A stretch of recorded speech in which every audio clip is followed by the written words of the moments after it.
कोई भी ऐसी स्टोरी है उसको आप मॉर्निंग शो पे हाईलाइट करें तो बहुत वायरल हो जाती है। तो खासकर वही फॉर्मेट होता है यहाँ पॉजिटिविटी, मोटिवेशन और इन चीज़ों को भी हाईलाइट किया जाता है। नोट स्टोरीज होना, बड़ी लाइट सी स्टोरीज होना, फिर उसमें थोड़ा सा पॉलिटिकल तड़का भी हो, थोड़े से सोशल इश्यूज भी हो। So it's a combo of all of these things. अब सोशल मीडिया का दौर है, अगर आप मॉर्निंग शोज के अलावा भी कोई अच्छा कंटेंट बना रहे हैं तो वो आपका वायरल होगा। सोशल मीडिया जो डिजिटल मीडिया ने चीज़ें आसान कर दी हैं, आप वहाँ से भी अपनी रिकग्निशन बना सकते हो। तो मीडिया आपको लाइमलाइट तो देता है, मीडिया आपको एक्स्ट्रॉर्डिनरी पैसा नहीं देता।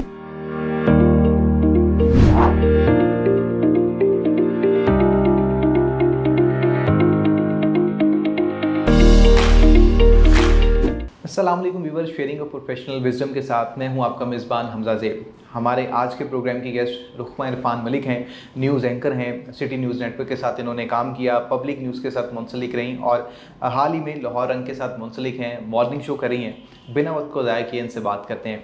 Thank you very much for giving us your precious time. खैरियत से हैं आप? अल्हम्दुलिल्लाह and thank you for having me Ali. बहुत शुक्रिया। आप कैसे हैं? अल्लाह का शुक्र। अच्छा रुकमा, मुझे सबसे पहले तो मैं और ख़ासकर जो ऑडियंस आपको देख रही है वो जानना ये चाहते हैं कि एंकर किस तरह बना जा सकता है। कोई 2 माह की ट्रेनिंग होती है या 6 माह लगते हैं?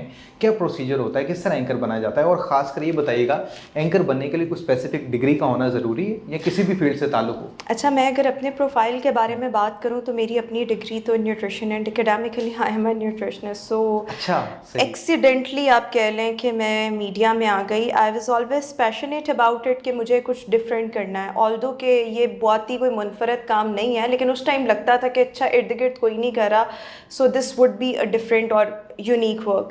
और एंकर बना कैसे जाता है, पहला आपका सवाल तो ये था ना कि क्या डिग्री के बगैर भी एंकर बना जा सकता है? यस, बना जा सकता है अगर आपका फ्लो उर्दू में अच्छा है, अगर आपकी रीडिंग स्किल्स उर्दू में अच्छे हैं, और फिर अगर आप में कुछ सीखने का जज्बा है तो वो चीज़ें वक्त के साथ साथ बेहतर हो जाती हैं। सो आपका इस सवाल का जो लेकिन जवाब मुझे ये ये है। बताइएगा, पैरामीटर तो कुछ होंगे, कितनी मैक्सिमम एजुकेशन या मिनिमम एजुकेशन होना मैंडेटरी है? अब तो मैं देखती हूँ तो वो हिसाब हो गया है, इट पुट्टो ते एंकर निकलता है। अच्छा, इतने एंकर्स हो गए हैं, और ठीक है। स्पेशली जब से लोकल चैनल्स कुछ आए हैं, और फिर कुछ शहरों के चैनल्स आए हैं जैसे फैसलाबाद हो गया, मुल्तान, तो उन चीज़ों ने चीज़ों को लोगों के लिए आसान भी बना दिया, लेकिन उससे मयार भी गिर गया है। ठीक है। और एंकर्स आते हैं, इंटर्न्स आते हैं, इंटर्नशिप से वो एंकरशिप की तरफ जाते हैं 20-20 हज़ार पे। पहले तो वो विदाउट पे काम कर रहे होते हैं, फिर 3-4 महीने के बाद उनकी 20 हज़ार की तनख्वाह लगती है। उसमें जो एक मंझा एंकर या जिसको मीडिया में या फील्ड में बहुत टाइम हो गया है, उनका मयार जो है, और फिर चैनल्स कहते हैं कि हमें 25-30-35 हज़ार में एक इस तरह एंकर मिल रहा है जिसको हमने खुद ट्रेंड किया है, तो हमें क्या ज़रूरत है कि 4-4 5-5 लाख वाला एंकर रखने का। सो वो वक्त तो एक अब गया। दूसरा, पैरामीटर्स की आप बात कर रहे हैं तो बेसिक स्किल्स आपके पास होने चाहिए, बट अनफॉर्चुनेटली मैं अब जो लड़कियों को या लड़कों को अपने इर्द गिर्द देखती हूँ वो बेसिक क्राइटेरिया पे भी नहीं फॉल कर रहे होते, लेकिन उनके लिए चीज़ें बहुत आसान हो चुकी हैं। बेसिक क्राइटेरिया में यही है, आपकी रीडिंग अच्छी हो, उर्दू रीडिंग अच्छी हो, आपका तलफ़ुज़ कंपैरेटिवली बेहतर हो, ठीक है, बहुत अच्छा ना हो, एक्स्ट्राऑर्डिनरी ना हो, लेकिन बेहतर हो। आपकी स्क्रीन अपीयरेंस एक एवरेज होनी चाहिए।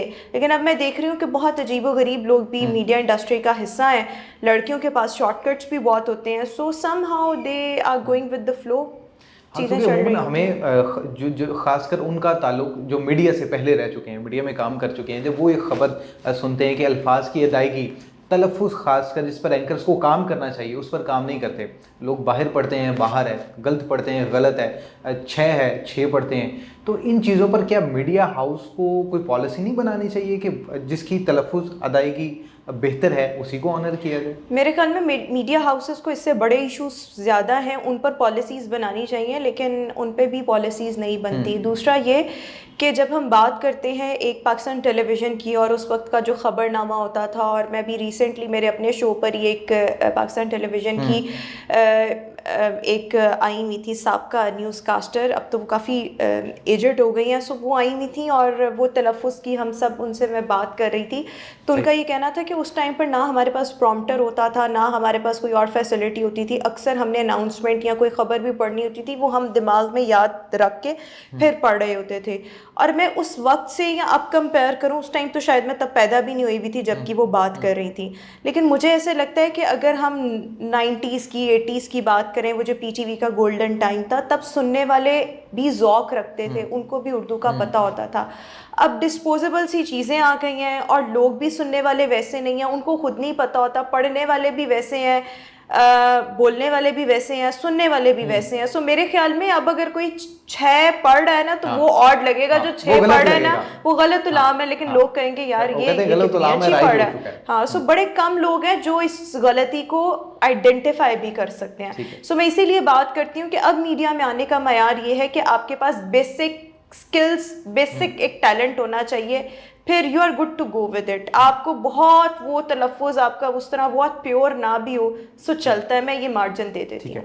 आप न्यूज़ एंकरिंग करती रहीं, उसके बाद फिर प्रोग्राम की तरफ चले गई, मॉर्निंग शो आप होस्ट करती रहेंगे। मैं आपसे जानना ये चाहता हूँ कि मॉर्निंग शो का क्या फॉर्मेट होता है, क्योंकि अमूमन लोग ये देखते हैं कि कोई भी ऐसी स्टोरी है उसको आप मॉर्निंग शो पे हाईलाइट करें तो बहुत वायरल हो जाती है, कि खासकर वही फॉर्मेट होता है या पॉजिटिविटी, मोटिवेशन और इन चीज़ों को भी हाईलाइट किया जाता है? अच्छा, मैं एक बात बताऊं, जो आप मॉर्निंग शो के फॉर्मेट्स की बात कर रहे हैं, पहले तो ये होता था कि शादियां ब्याह दिखाए और गेस्ट को बुलाया, सेलिब्रिटीज़ को बुलाया, जिस शो में जितना बड़ा गेस्ट बैठा है, जितना अच्छा गेस्ट बैठा है और वो कोई ऐसी बात कर रहा है जो कभी लोगों ने पहले सुनी नहीं, तो वो चीज़ें वायरल होती थी, रेटिंग भी आती थी। वो मुझे लगता है मॉर्निंग शोज़ का अब वो वाला जो फॉर्मेट है वो चला गया है, दैट इज़ गॉन नाउ। जो जियो ने एक ट्रेंड इंट्रोड्यूस करवाया है जिसको बाकी सब चैनल्स ने फॉलो किया, that is a comparatively better format. लोग आजकल उसको सुन रहे हैं, देख रहे हैं, और कुछ उसी फॉर्मेट पे 3-4 चैनल्स के शोज़ बहुत अच्छे हैं, मैं खुद भी उनको अक्सर पर्सनली देखती रहती हूँ। सो अब जो शोज़ चल रहे हैं उसमें गलती होना, उसमें लाइट नोट स्टोरीज़ होना, बड़ी लाइट सी स्टोरीज़ होना, फिर उसमें थोड़ा सा पॉलिटिकल तड़का भी हो, थोड़े से सोशल इश्यूज भी हो, so it's a combo of all of these things. So इस तरह के मॉर्निंग शोज़ जो हैं वो आजकल सुन रहे हैं। प्लस मेरे ख्याल में जो आप बात कर रहे हैं कि जो चीज़ ज़्यादा वायरल होती है, अब सोशल मीडिया का दौर है। अगर आप मॉर्निंग शोज़ के अलावा भी कोई अच्छा कॉन्टेंट बना रहे हैं सो वो आपका वायरल होगा। अब जिस चैनल पर मैं काम कर रही हूँ उनकी पॉलिसी यही है 70-30%। 70% सोशल मीडिया की रेटिंग मैटर करती है, 30% मैटर करती है मेन स्ट्रीम मीडिया की। बहुत से मीडिया चैनल्स, क्योंकि अब इतनी रेस हो गई और इतने चैनल्स हो गए हैं कि लोग किस किस चैनल को देखें और आप रेटिंग में कहाँ मुकाबला करेंगे। सो रेटिंग लेना is very difficult now a days, और रेटिंग उन्हीं चैनल्स की है जो टॉप के 4-5 चैनल्स हैं, जो पुराने चैनल्स हैं, जियो हो गया, समा हो गया, ARY हो गया, आज है, और फिर हर चैनल ने एक अपनी लाइन पकड़ी हुई है। सो अगर PTI के फॉलोअर्स होंगे सो वो डिसलाइक करेंगे, वो जियो नहीं सुनेंगे। जो जियो के लोग, जो PMLN या इस तरह के थोड़े न्यूट्रल बैलेंस से लोग होंगे, वो ARY को नहीं देखना पसंद करेंगे, गालियां देंगे। सो मेरे ख्याल में सोशल मीडिया की रेटिंग अब ज़्यादा मैटर करती है, और जहाँ तक वायरल होने की बात है, सोशल मीडिया से आपकी पर्सनल चीज़ें भी वायरल हो जाती हैं और आपके बाकी चीज़ें भी वायरल हो जाती हैं। अच्छा, मैं आपसे जानना ही चाहता हूँ, न्यूज़ एंकरिंग के बाद आपने प्रोग्राम की तरफ मूव किया, प्रोग्राम होस्ट बन गई, क्या फ़र्क देखा आपने? न्यूज़ की रूटीन कैसी होती है, और ख़ासकर वो एंकर जो प्रोग्राम एंकर होते हैं, मुझे ऐसा लगता है वो ज़्यादा रिलैक्स होते हैं, ज़्यादा कंफर्टेबल होते हैं। अच्छा, जो आप रिलैक्स वाली बात कर रहे हैं, इन सम वे दे आर रिलैक्स्ड। मैं आपकी बात से थोड़ा अग्री करती हूँ, थोड़ा डिसअग्री करती हूँ। मेरा जो शोज़ वाला जर्नी स्टार्ट हुआ वो 2017 में, मैंने जब खबरें स्टार्ट की थी उसके 1 साल के बाद मुझे एक शो मिल गया था। That was a infotainment show जो कि सिटी 42 पर लगता था। वो एक आउटडोर शो था। अच्छा, वो आउटडोर शो था, उससे मुझे कॉन्फिडेंस बहुत मिला। वो कॉन्फिडेंस मिला पब्लिक में जाके, जो मुझे न्यूज़ कि अगर मैं आज भी न्यूज़ कर रही होती ना तो आज भी मुझे वो कॉन्फिडेंस ना मिलता। उस कॉन्फिडेंस ने मुझे इतना कुछ सिखाया, फिलबदी बोलना, खुद से बोलना, लोगों के साथ इंटरेक्शन, इतने मजमे में आपने कैसे बोलना है। सो ये किसी भी शो की और आउटडोर शो की एक पॉजिटिविटीज़ हैं। जब आप बात करें कि मतलब रिलैक्सेशन, तो वो वाला शो बहुत हेक्टिक होता था। यानी कि अगर मेरी 8 घंटे की खबरों की शिफ्ट होती थी तो मैंने आना है, तैयार होकर स्टूडियो में बैठ कर खबरें पढ़नी है और चले जाना है। उस शो के लिए वो हफ्ते में 4 दिन होता था, और मुझे घंटा पहले तो आपको आना ही पड़ता है। फिर आपका ट्रेवल टाइम भी, आपने जिस लोकेशन पर जाना है, फिर वहाँ से कैमरा सेट करते करते टाइम लग रहा है, लोगों को इकट्ठा करते करते टाइम लग रहा है, फिर आपने शो पैक किया, पहले तो आपने लोग ढूंढने हैं ना कि आपका कंटेंट जो है 1 घंटे का तो कंटेंट हो, वो सारा करके जब आपने पैकअप किया और फिर आप वापस आए लोकेशन से ऑफिस, ऑफिस से घर, तो वो एक मुश्किल तो जॉब बहुत से थी। लोग हैं वो समझते हैं ये स्क्रिप्टेड भी होता है, पहले से ही बंदे खड़े किए होते हैं शोज नहीं के नहीं, लिए, ऐसे नहीं होता था। लेकिन मेरा प्रोड्यूसर उस टाइम बड़ा कोऑपरेटिव था। मैं उसको कहती होती थी कि यार तुम बंदों को लाइन अप किया करो, मैं कभी किसी बंदे से खुद जाके नहीं कहूंगी कि मुझसे बात करे, ठीक है। खुद से किया करो। He was very cooperative. उस चीज़ ने मुझे कॉन्फिडेंस दिया। नेगेटिविटीज़ उसकी ये थी कि वो बड़ा हेक्टिक शो था।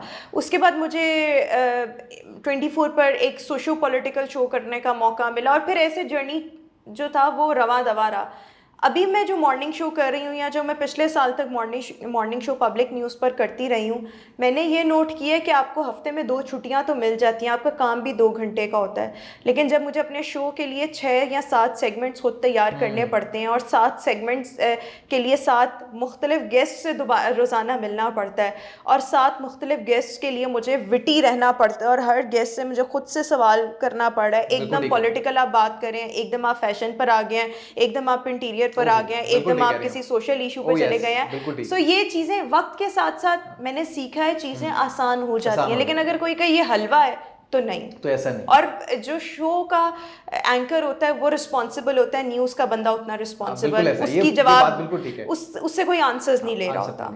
अच्छा, मुझे अब ये बताएं, वो लड़कियां या वो स्टूडेंट, वो मेल हो या फीमेल, जो अब मीडिया का हिस्सा बनना चाह रहे हैं, क्या वाकई उन्हें इलेक्ट्रॉनिक मीडिया का पार्ट बनना चाहिए या डिजिटल मीडिया की तरफ जाना चाहिए? अपना YouTube, do you want me to be honest? मैं जितने भी लोग एस्पायरिंग कैंडिडेट्स हैं जो मीडिया में आना चाहते हैं, मैं तो आपसे कहूँगी बिल्कुल मत आएँ। आपके पास और बहुत अच्छी फील्ड्स हैं जाने के लिए। हाँ, अगर आपका कोई बड़ा अच्छा फैमिली बिजनेस है और वो चल रहा है, आप कुछ ना कुछ और कर रहे हैं, तो you are good to go with the media, फिर आप आ जाएं। लेकिन अगर आप चाहते हैं कि आप बड़ा अच्छा कमाएं और बड़ा, तो मीडिया आपको लाइमलाइट तो देता है, मीडिया आपको एक्स्ट्रॉर्डनरी पैसा नहीं देता। वो चंद एक लोग होंगे, वो आउट ऑफ 100 कोई मुश्किल से 8-9 लोग हो सकते हैं जो बहुत अच्छा अर्न कर रहे हैं, जो एक लेवल तक पहुँचे। अदरवाइज़ ये बहुत मुश्किल फील्ड है, इसमें बहुत ज़्यादा स्ट्रगल्स हैं। डिजिटल में आप ये कर सकते हैं कि आपके डिजिटल में जो ओपिनियंस हैं, जो आपके दिल की बातें हैं, वो आप सब लोगों तक पहुंचा सकते हैं। सोशल मीडिया, जो डिजिटल मीडिया ने चीज़ें आसान कर दी हैं, आप वहाँ से भी अपनी रिकग्निशन बना सकते हैं, लेकिन साथ साथ आप अपना कुछ और कर रहे हो। लेकिन अगर आप टोटली मीडिया पर डिपेंडेंट होना चाहते हो और आपको लगता है कि यार ये मॉर्निंग शो होस्ट है, मैं भी बन जाऊँगी, ये प्रोग्राम कर रहा है मैं भी कर लूँगा, तो ये चीज़ें बहुत मुश्किल है। मेरी अपनी स्ट्रगल के पीछे या जर्नी के पीछे तकरीबन 5-6 साल, और वो मुश्किल तरीन साल हैं, और अभी भी मैं एक स्ट्रगलिंग फेज में हूँ। सो चीज़ें बहुत मुश्किल हैं, ये हलवा नहीं है। बिल्कुल ठीक है। Thank you very much for giving us precious time. गुफ्तगू आपने सुनी है और यकीनन इस प्रोग्राम में बहुत कुछ नया जानने को और सीखने को मिला होगा। इसी के साथ अपने मेज़बान हमजा ज़ेब को इजाज़त दें। अल्लाह ने के बाद।